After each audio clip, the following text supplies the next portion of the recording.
పేరు మాత్రమే తెలుసు, నా కథ కాదు. నా ఈ ప్రేమ కథ మీరందరూ వినాల్సింది. నా పేరు మనోహర్. ఇలా మంచిగా ఉండే నేను ఎలా రాక్షసులా మారానో మీకు తెలుసా? ఒక ప్రేమ వల్ల.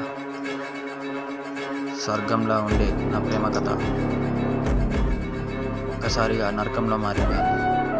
ఇప్పుడేం చేయాలో అర్థం కావట్లేదు. అసలు ఏం చేస్తున్నానో నాకే తెలియట్లేదు.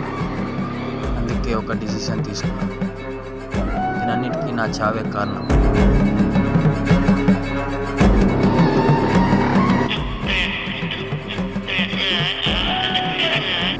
గొప్పగానే ప్రేమించాను తనని, కానీ గెలుచుకోలేకపోయాను. కలిసి బ్రతకలేని జీవితాలు మనవి. ఈ కలలు కనడం అవసరమా? ఇట్లు దూరాన ఉన్న నిన్ను మర్చిపోలేని నేను.